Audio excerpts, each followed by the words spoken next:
लीजिए हम फिर आपके समक्ष प्रस्तुत करते हैं एक नई वीडियो। तो नमस्कार दोस्तों, तैयारी पॉइंट चैनल आपका स्वागत करता है आज की इस वीडियो में। और आज की इस वीडियो में हम बात करने वाले हैं मुहावरे एवं लोकोक्ति के पार्ट नंबर 3 के बारे में। और आज की इस वीडियो में भी हम लगभग 25 से 30 मुहावरे और लोकोक्ति के बारे में बात करेंगे। तो टाइम को वेस्ट ना करते हुए वीडियो को स्टार्ट करते हैं। और ये रहा आपकी स्क्रीन पर आज का पहला मुहावरा, जिसको कहते हैं कि अपने मुँह मियाँ मिट्ठू बनना। इसका मतलब क्या होता है, इसका अर्थ क्या होता है? तो आपकी स्क्रीन पर ये रहा कि अपनी प्रशंसा करना। जैसे कि आपने देखा होगा कि बहुत सारे लोग अपनी प्रशंसा अपने मुंह से ही कर लेते हैं, उसको कहते हैं अपने मुंह मियाँ मिट्ठू बनना। अगला देखते हैं, अगला है कढ़ाई से गिरा चूल्हे में आ पड़ा। इसका अर्थ क्या होता है? और ये पूरा एक लोकोक्ति है जिसका अर्थ होता है कि एक विपत्ति से छूटकर दूसरे में आ पड़ना। ऐसा बहुत बार होता है कि कोई व्यक्ति कोई काम तो कर रहा होता है, किसी विपत्ति में होता है, लेकिन जैसे ही उस विपत्ति से छुटकारा पाता है वैसे ही उसके पास दूसरी विपत्ति आ जाती है। समझ गए?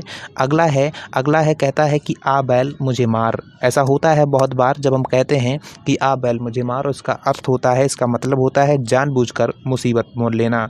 ऐसा बहुत बार होता है, बहुत सारे लोग किसी भी मुसीबत को जानबूझकर मोल ले लेते हैं। अगला है कि ओछे की प्रीति बालू की भीति। इसका अर्थ क्या है? अब जैसे आप देख सकते हो, अगर ये कहीं मुहावरा आ गया आपके एग्जाम में तो आप बस को पढ़ पाओगे, समझ तक नहीं पाओगे। इसका मतलब क्या है कि ओछे की प्रीति बालू की भीति।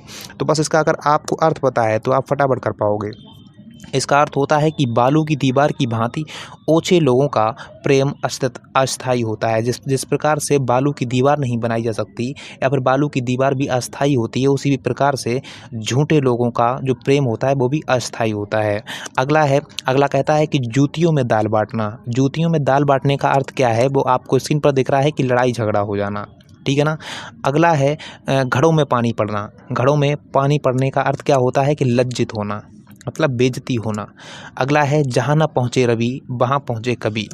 इसका अर्थ क्या है कि कवि बहुत कल्पनाशील होते हैं। मतलब ये चीज़ जहाँ ना पहुँचे रवि वहाँ पहुँचे कवि, ये आपने शायद छोटी क्लासों में भी पढ़ा होगा, जिसमें आपके टीचर ने आपको बताया होगा कि रवि का मतलब क्या है? सूरज की किरणें। सूरज की किरणें जहाँ ना पहुँच पाएँ वहाँ कवि पहुँच जाता है। इसलिए ऐसा क्यों बोला है? बिकॉज जो कवि होता है वो जब अपनी कविताएं लिखता है तो वो बहुत ज़्यादा कल्पनाशील होता है और वो इतनी गहराई से कविताओं को लिखता है, इसलिए कहा जाता है कि जहाँ ना पहुँचे रवि वहाँ पहुँचे कवि। इसका अर्थ होता है कि कवि बहुत कल्पनाशील होते हैं। चलिए अगला देखते हैं। अगला है कि पढ़े फारसी बेचे तेल और यह देखो कुदरत का खेल। ये एक लोकोक्ति है और इसका अर्थ क्या होगा? इसका अर्थ आपकी स्क्रीन पर है कि योग्यता होते हुए भी व्यवस्था के कारण छोटे स्तर का कार्य करना। ऐसा बहुत बार होता है कि लोग बहुत ज़्यादा एलिजिबल होते हैं, बहुत ज़्यादा उनके पास एलिजिबिलिटी होती है, बहुत ज़्यादा योग्यता होती है, लेकिन किसी कारण बस वो छोटे छोटे काम करते हैं। जैसे कि आपने देखा होगा बहुत सारे लोग ऐसे हैं, हम ही में से बहुत सारे लोग ऐसे हैं जो बहुत ज़्यादा पढ़े लिखे हैं, जिनके पास डिग्री भी है, लेकिन क्या करते हैं?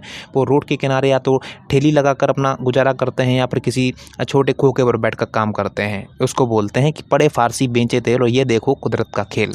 अगला है कि नाक बचाना। नाक बचाने का जो अर्थ होता है वो होता है इज्जत बचाना। आपने देखा होगा कि ये लोग कहते हैं कि भैया कुछ भी हो लेकिन नाक बच गई। नाक बचने का अर्थ क्या है? कि भैया कुछ भी हो लेकिन इज्जत बच गई। अगला है कि चांद पर थूकना। चांद पर थूकने का जो अर्थ होता है वो आपको स्क्रीन पर दिख रहा है कि सम्मानीय का आदर करना, या फिर कह सकते हैं कि निर्दोष पर कलंक लगाना। ये कहते हैं ना कि यार तुम जो कर रहे हो वो चांद पर थूकने के बराबर है। मतलब कोई ऐसा व्यक्ति जिसकी आप बेइज्जती करना चाहते हो, जिसका अनादर करना चाहते हो, वो एक बहुत ही ऊंची पार्टी का आदमी है, बहुत बड़ी, जिसका बहुत बड़ा नाम है, उसको कहते हैं चांद पर थूकना। अगला है खरगोश के सींग निकलना। खरगोश के सींग निकलने का अर्थ होता है असंभव होना। मतलब जिसके सींग नहीं निकल सकते उसको तो हम बोलेंगे ना असंभव होना। इसी प्रकार अगला है कि पानी से घी निकालना। पानी से घी निकालने का मतलब क्या है? पानी से भाई कभी घी नहीं निकाला जा सकता, उसको भी कहते हैं असंभव होना। इसी प्रकार अगला है कि बालू से तेल निकलना। बालू से तेल निकलने का अर्थ क्या है? इसका भी अर्थ है असंभव होना। मतलब जिस चीज़ को असंभव है वो चीज़ असंभव ही रहेगी। अगला है कि लोहा लेना। लोहा लेने का अर्थ होता है कि शत्रु से मुकाबला करना। जैसे कि हम लोग कहते हैं ना कि जब कहीं लड़ाई हो जाती है तो मतलब लोहा ले लेते हैं, मतलब शत्रु से मुकाबला कर लेते हैं, ताल ठोक कर कहते हैं कि आजा, वो चीज़ हो जाती है, ठीक है ना। चलिए अगला देखते हैं कि कपटी मित्र। कपटी मित्र का अर्थ क्या होता है? वो आपको स्क्रीन पर दिख रहा है कि आस्तीन का सांप। मतलब कुछ ऐसे मित्र भी होते हैं जो कि बिल्कुल कपटी मित्र होते हैं, जिसको हम लोग आस्तीन का सांप कहते हैं। अगला है काठ का उल्लू होना। काठ का उल्लू होने का जो अर्थ है वो है बड़ा मूर्ख होना, ठीक है ना।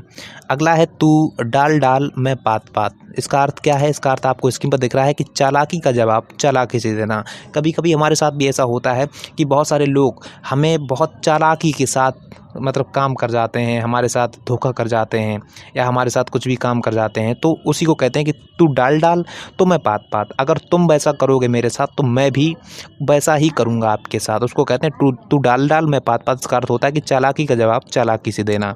अगला है बहती गंगा में हाथ धोना। बहती गंगा में हाथ धोने का अवसर है, मतलब उसका अर्थ है कि अवसर का लाभ उठाना। अवसर का लाभ उठाने का अर्थ क्या है? जैसे कि आपने देखा होगा कहीं पर बहुत सारे लोग किसी को मार रहे हों, तो उसी में से कुछ लोग ऐसे होते हैं कि भैया बहती गंगा में हाथ धो लेते हैं, मतलब वो भी अपना हाथ साफ कर लेते हैं, वो भी उस भीड़ के बीच में उस आदमी के साथ हाथ साफ कर लेते हैं, मतलब उसको पीट के और आराम से निकल लेते हैं। समझ रहे हो? अगला है कि आग में घी डालना। आग में घी डालने का अर्थ क्या है? वो आपको स्क्रीन पर दिख रहा है कि क्रोधी को और उत्तेजित करना। जैसे कि कहीं पर लड़ाई हो गई हो या फिर कोई और नाराज़ हो, तो उसके पास में आप जाकर उसको घी डाल दो, मतलब वो वैसे भी गुस्से में था, वो वैसे भी क्रोध में था, और आप जाकर उसको और गुस्सा दिलवाओ और क्रोधित करो, मतलब समझ रहे हो, उसको उत्तेजित करना कहलाता है। अगला है कीचड़ उछालना। कीचड़ उछालने का अर्थ क्या है? कि बदनाम करना। जब भी आप किसी को बदनाम करना चाहते हैं या फिर कोई भी किसी को बदनाम करना चाहता है तो हम लोग कहते हैं कि वो उस इंसान पर कीचड़ उछाल रहा है।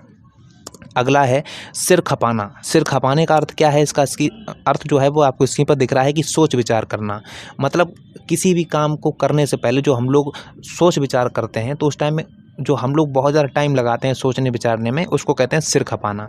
अगला है आपकी स्क्रीन पर दिख रहा है क्या है? अगला है कि गोद में लड़का और शहर भर में ढिंढोरा।